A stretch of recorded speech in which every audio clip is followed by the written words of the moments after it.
మహిళలే ప్రధాన శక్తులని కూడా మీకు అందరికి కూడా విన్నవించుకుంటారు. ఏ కుటుంబం అయినా బాగుపడాలంటే ఆ ఇంట్లో ఉండే మహిళ మీద ఆధారపడి ఉంటుందని కూడా మీ అందరికి కూడా తెలియజేసుకుంటున్నాను.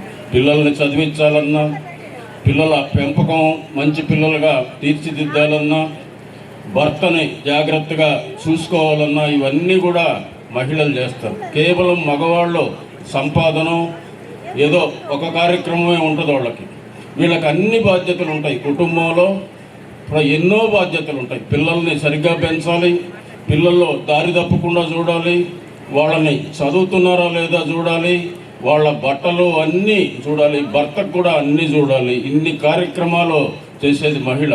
మీకు ఉదాహరణకి నేను ఈరోజు ఈ పరిస్థితుల్లో ఉన్నానంటే మా తల్లి చిన్నప్పుడు మమ్మల్ని ఎంతో శ్రద్ధగా కష్టపడి చదివించి మంచి మాటలు చెప్పి పెంచింది. ఇప్పుడు కూడా గుర్తుంటాయి వాళ్ళు చెప్పిన మాటలు. చెప్పులు కానీ అన్నీ బాగా తీసింది. అంటే స్త్రీ యొక్క బాధ్యతల గురించి మీకు చెప్తున్నాను. స్త్రీ శక్తి. కానీ మన భారతదేశంలో గతంలో స్త్రీలని గుర్తించలేదు.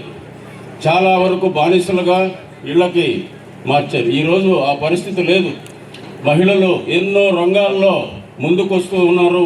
ఈరోజు సిటీస్లో చూస్తే ఐటీ పరిశ్రమల గురించి తెలిసి ఉంటుంది మీకు. వాటిల్లో సగానికి పైగా మన యువతులై పనిచేస్తూ ఉన్నారు. ఇట్లా అన్ని రంగాల్లో ముందుకు వచ్చినారు. ఈరోజు కలెక్టర్లుగా, ఎస్పీలుగా, డాక్టర్లుగా, నర్సులుగా రకరకాల ఉద్యోగాలు మహిళలు చేస్తూ ఉన్నారు.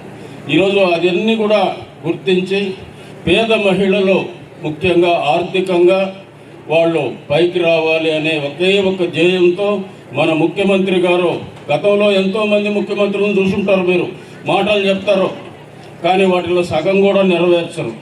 14 ఏళ్ళు చంద్రబాబు నాయుడు గారు ముఖ్యమంత్రిగా పనిచేశాడు. ఒక్కసారి ఆలోచించండి. ఇక్కడ పెద్దవాళ్ళు ఉంటారు, ఆయన ఎలక్షన్ల ముందు చాలా చెప్తాడు కానీ వాటిని నెరవేర్చడు. అదే జగన్మోహన్ రెడ్డి గారు ఎలక్షన్లకు ముందు ఏమి చెప్పాడో తూచా తప్పకుండా ఈ 4.5 సంవత్సరాలు అది కూడా మహిళల ఖాతాల్లో వేస్తే ఆ డబ్బు ఉపయోగపడుతుంది. మగవాళ్ళ ఖాతాలు వేస్తే అది జోబీలో నుంచి సాయంత్రం ఇంటికి పోయే లోపల అయిపోద్ది. కాబట్టి అది గుర్తించి ప్రతి కార్యక్రమం కూడా మహిళల ద్వారానే జరగాలని చెప్పి నిర్ణయం తీసుకొని మీ అందరికీ మేలు చేసిన వ్యక్తి జగన్మోహన్ రెడ్డి గారు.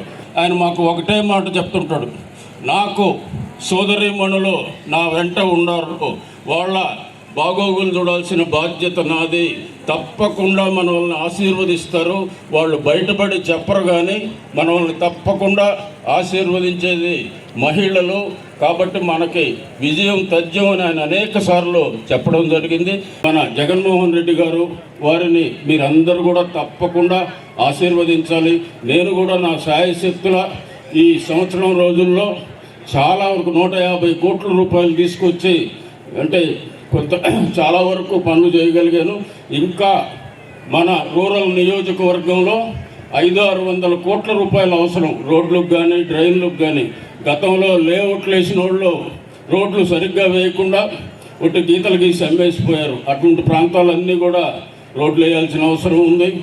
ఇంకా డెవలప్మెంట్ చేయాల్సిన అవసరం. తప్పకుండా రాబోయే 5 సంవత్సరాల్లో 1000 కోట్లు తీసుకొచ్చి మన ప్రాంతాన్ని పూర్తి స్థాయిలో అభివృద్ధి చేస్తానని మీ అందరికి కూడా తెలియజేసుకుంటూ మీరందరూ కూడా రాబోయే ఎన్నికల్లో అటు జగన్మోహన్ రెడ్డి గారిని, నన్ను పార్లమెంటు సభ్యుడిగా విజయసాయి రెడ్డి గారిని ఆశీర్వదించాలా. మీరు ఆశీర్వదిస్తే తప్పకుండా మేము విజయం సాధిస్తామని కూడా మీ అందరికీ వినయపూర్వకంగా తెలియజేసుకుంటూ మీ అందరి వద్ద సెలవు తీసుకుంటున్నాం. జై హింద్.